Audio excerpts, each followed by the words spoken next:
अस्सलाम वालेकुम जी, मैं हूं नजमुल हसन बाजवा। पिछले काफ़ी दिनों से उन सारे एस्पेक्ट्स पे बात हो रही है कि सदर जो बाइडन के आने के बाद ये क्या करने वाले हैं, और पिछली काफ़ी वीडियो से मैं आपको मुख्तलिफ मुल्कों के लेकर क्या क्या नई पॉलिसीज़ हो सकती हैं और किस किस तरह से किस किस मुल्क के लिए मुश्किलात में या फिर आसानियों में इजाफा हो सकता है, मैं आपको ये बता रहा हूँ। आज जिस चीज़ को हम डिस्कस करने वाले हैं वो बहुत ज़्यादा इंपॉर्टेंट है क्योंकि उसमें डायरेक्टली पाकिस्तान की इन्वॉल्वमेंट है। तो आज हम इस बारे में बात करेंगे। पहले मैंने आपको बताया कि नेशनली हमारे पाकिस्तान के ऊपर क्या असर पड़ेगा, तो आज मैं आपको ये बताऊंगा कि इंडिया और सऊदी अरब के लिए जो सदर जो बाइडन आए हैं वो कितना बड़ा कर्स है, कितनी बड़ी मुश्किल उनके लिए पैदा हो चुकी है और एक कदरे आसानी है पाकिस्तान और ईरान के लिए। अच्छा, पहले आप जरा एक खबर सुने जिसे कि इंडियन अखबार ही छापता है अपने हिसाब से प्रोपेगेंडा करके, लेकिन उसके अंदर जो डिटेल उसने दी है उसने सारी की सारी चीज़ें एक्सपोज कर दी हैं कि ये इंडिया के लिए किस कदर मुश्किल हो सकता है। पहले वो खबर सुन लें, फिर इस पर ज़रा तजिया करते हैं। तो वो यूरेशियन टाइम्स छापता है that why both Indian and Iranian foreign ministers could be celebrating the exit of Donald Trump. तो वो इसमें ये कह रहा है कि उसमें उसने रीजंस दिए हैं कि क्यों जवाद ज़रीफ जो ईरानियन वज़ीर ख़ारजा है और जो इंडियन वज़ीर ख़ारजा है, ये दोनों खुश क्यों हैं डोनाल्ड ट्रंप पे जाने पे। हालांकि ये सबसे बड़ा ब्लफ है। हाँ, जवाद ज़रीफ खुश है, बहुत ज़्यादा खुश हैं, लेकिन इंडियन जो फॉरेन मिनिस्टर हैं वो बिल्कुल खुश नहीं है क्योंकि इंडिया को उन्होंने बुरी तरीके से फंसा दिया है। कैसे, मैं आगे चल के बताता हूं। पहले हम जरा ईरान और सऊदी अरब को डिस्कस करते हैं, उसमें पाकिस्तान की इन्वॉल्वमेंट डिस्कस करते हैं, उसके बाद जो है मैं आपको जरा इंडिया की साइड भी दिखाऊंगा। तो ईरान के वज़ीर ख़ारजा इन दिनों पाकिस्तान में मौजूद है जवाद ज़रीफ। पाकिस्तान में आने से पहले इन्होंने एक बड़ा धमाकेदार, बड़ा पावर वाला, या आप किसे कहते हैं बिग पंच वाला एक ट्वीट किया, और ये ट्वीट इसमें उन्होंने सऊदी अरब का नाम नहीं लिया लेकिन बात सुनाई सऊदी अरब को, और इन्होंने उसके बाद ये पाकिस्तान आ गए। और फिर आप देखिए जरा पाकिस्तान की इंपॉर्टेंस। ये ट्वीट था that a silent message to out neighbours that Trump gone in 70 days but we will remain here. वो ये कहता है कि 70 दिनों में ना ट्रंप जा रहा है, 70 दिनों के बाद हम सब ने यहां पे रहना है।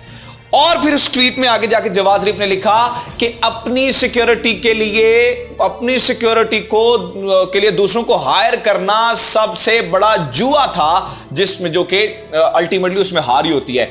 और सिक्योरिटी हासिल की थी सऊदी अरब ने अमेरिका से। We protect Saudi Arabia. Would you say they're rich?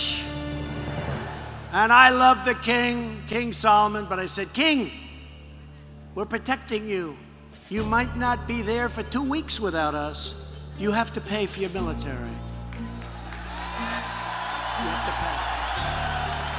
तो ये सीधी सीधी टॉन्ट थी सऊदी अरब को। अब सऊदी अरब के लिए मसला ये है कि इसकी सारी चीजें खराब हो गई हैं। इसने जितने कार्ड्स खेले थे और जो इन्होंने ट्वीट किया ना, ये बिल्कुल जबरदस्त और टू द पॉइंट ट्वीट किया है, क्योंकि जो मोहम्मद बिन सलमान हैं इन्होंने जाती तौर पे ताल्लुक बना लिए ट्रंप के साथ। अब याद रखिएगा, कोई भी दो मुल्क जब तरक्की करते हैं ना, तो वो इस तरह से तरक्की करते हैं कि उनके स्टेट टू स्टेट रिलेशंस हो। यहां पे जो मसला सऊदी अरब के साथ था, ये पर्सन टू पर्सन रिलेशंस थे, और इस वजह से अब जब ट्रंप जा रहे हैं तो फिर सऊदी अरब बेचारा फंस गया, पूरी दुनिया में आइसोलेट है। कहीं ना कहीं जहां तक इन्हें रख रहे थे, इन्हें इज्जत दिलवा रहे थे, वो ट्रंप दिलवा रहे थे। इन्होंने पाकिस्तान के खिलाफ बड़े इकदाम किए, सिर्फ इसी जोम में आके, इसी गुरूर में आके पाकिस्तानी बैंकों से डॉलर्स निकलवा लिए, पाकिस्तान को नुकसान पहुंचाने की कोशिश की, कहीं इंटरनेशनली पाकिस्तान का साथ नहीं दिया। हमेशा से हमारा ब्रदर मुल्क, बड़ा मुल्क होने के लिए कहता रहा, लेकिन हमसे फायदे लिए, लेकिन पाकिस्तान को नुकसान पहुंचाया उल्टा, और उस कदर फायदा नहीं दे सका है। तो अब जो है वो सऊदी अरब एक ऐसे भंवर में फंस चुका है जिससे उसका निकलना मुश्किल है, और इसीलिए इतनी बड़ी धमकी जवाद ज़रीफ लगा के अगला काम वो ये करते हैं कि वो आ जाते हैं यहां पर पाकिस्तान में। अब एक टिल्ट कैसे होगा, अब देखिए पॉलिसी इस तरह से टिल्ट होगी कि पहले जब सऊदी अरब के साथ थे, लेकिन अब जो बाइडन है, एक मुआहिदा हुआ था ओबामा के साथ ईरान का उसका नाम था joint comprehensive plan of action. इस मुआहिदे को व्यूअर्स कहते हैं JCPO, तो इसे ईरान न्यूक्लियर डील भी कहते हैं। 2018 में ट्रंप ने इस डील को फारिग करा दिया था और सऊदी अरब के कहने पर ईरान को नुकड़े लगा के रखा हुआ था। सऊदी अरब के कहने पर ही ईरान के लिए मुश्किलात पैदा की हुई थी। लेकिन जब जो बाइडेन ने अपनी कैंपेन चला रहे थे तो उन्होंने एक बड़ी जबरदस्त बात कही थी, वो जरा सुने। उन्होंने ये कहा था कि जब मैं इक़्तिदार में आऊंगा तो ये जो JCPO मुआहिदा है, joint comprehensive plan of action, वो दोबारा से एक्टिव कर देंगे। And the best way to do that, of course, would be for President Trump to rejoin the Iran deal and build on it.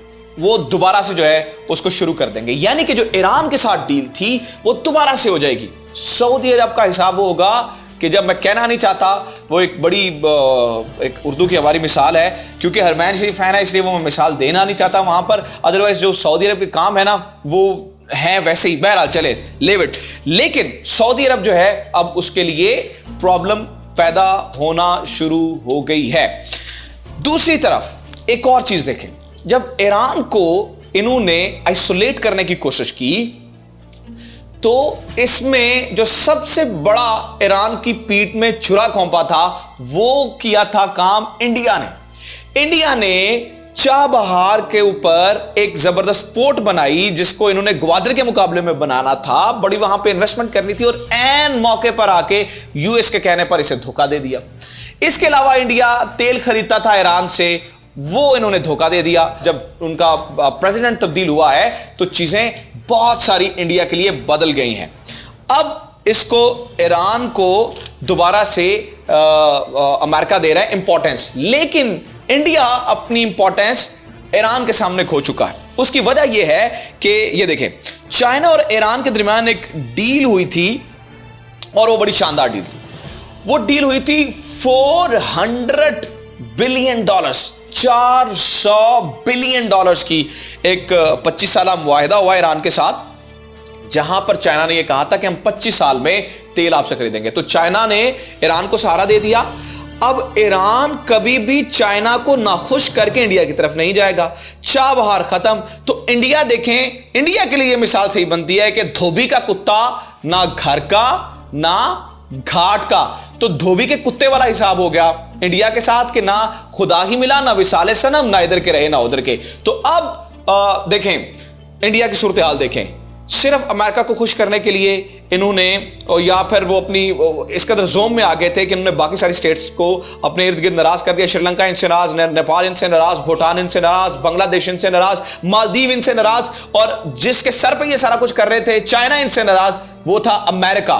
और अब जो बाइडेन के आने के बाद, मैं ये नहीं कह रहा हूं कि वो इंडिया के खिलाफ एक जंग का ऐलान कर देंगे या इस तरह से हो जाएगा, लेकिन जो मिस्टर ट्रंप के ऊपर उन्होंने इन्वेस्टमेंट की थी, जो मोदी ने इन्वेस्टमेंट की थी, उसका खमियाजा पूरे मुल्क को, मोदी की स्टूपिडिटी का खमियाजा पूरे मुल्क को भुगतना पड़ेगा। और पाकिस्तान की और ईरान की इंपॉर्टेंस ज्यादा हो जाएगी, चूंकि ट्रंप ने बड़े जाती ताल्लुकात बना लिए थे मोदी और मोहम्मद बिन सलमान के साथ। तो इन दोनों के जो मामलात हैं वो बड़े मुश्किल तरीन हो जाएंगे। ईरान और सऊदी अरब के लिए चीजें बहुत मुश्किल होने जा रही हैं, जबकि सऊदी अरब और इंडिया के लिए चीजें बहुत मुश्किल होंगी, लेकिन ईरान और पाकिस्तान के लिए things are going to be in good direction. तो जो बाइडेन आने के बाद ये सारा जो है वो पॉलिसी चेंज हो सकता है। बहरहाल this is it from today's episode. अगर आपको इस एपिसोड में जो है वो इन्फॉर्मेशन मिली है और आप समझते हैं कि इन्फॉर्मेटिव है तो उसे अपने दोस्तों के साथ शेयर करें ज़्यादा से ज़्यादा, और हमारे चैनल को सब्सक्राइब जरूर करें। और इसके अलावा आप कमेंट्स में ज़रूर जाके मुझे अपनी राय ज़रूर दिया करें, ताकि आपकी जो कमेंट्स हैं मैं पढ़ सकूं। आपकी राय मेरे लिए बहुत इंपॉर्टेंट होती है ताकि आने वाली वीडियोज़ को हम उस तरह से प्लान कर सकें। Thank you very much.